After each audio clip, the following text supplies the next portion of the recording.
წმინდა მოციქული და მახარებელი ლუკა სირიის ანტიოქიაში დაიბადა. იგი განათლებულ ბერძენთა წრეს ეკუთვნოდა და პროფესიით ექიმი გახლდათ.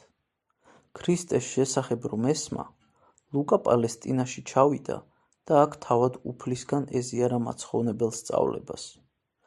ჯერ კიდევ მაცხოვრის ამქვეყნიური ცხოვრების ჟამს წმინდა ლუკა, როგორც ერთი 70 მოციქულთაგანი, უფლის მიერთსათა სასუფეველის შესახებ პირველი ქადაგებისთვის გაიგზავნა.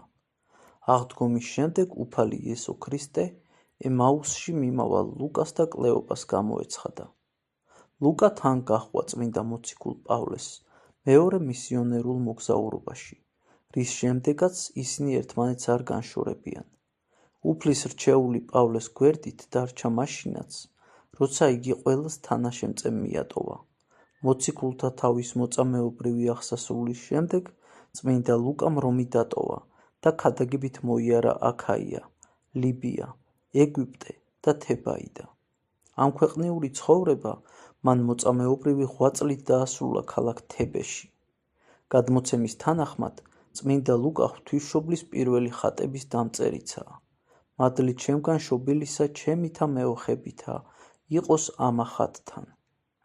უბრძანებია ყველა წმინდა ქალწულს თავისი წმინდა გამოსახულების ხილვისას. გადმოცემა აწყურის ღვთისმშობლის ხატსაც ლუკა მახარებლის სახელთან აკავშირებს.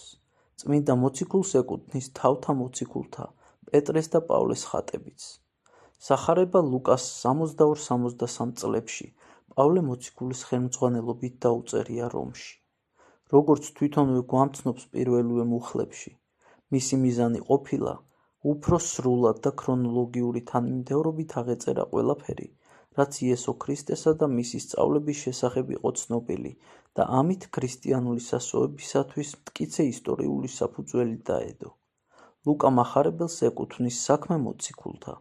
იგი 4 თავის გაგრძელებაა და მოგვითხრობს წმინდა მოციქულთა შრომასა და ღვაწლზე მაცხოვრის ამაღლების შემდეგ, როგორც უდიდეს საეკლესიო მოვლენას, თხრობისას განსაკუთრებული ყურადღებით ეთმობა მოციქულთა კრებას, რომელმაც დოგმატური საფუძველი დაუდო იუდაიზმისგან ქრისტიანობის გამიჯვნას და მსოფლიოში მისი დამოუკიდებელი გავრცელების საწინდარი შეიქმნა.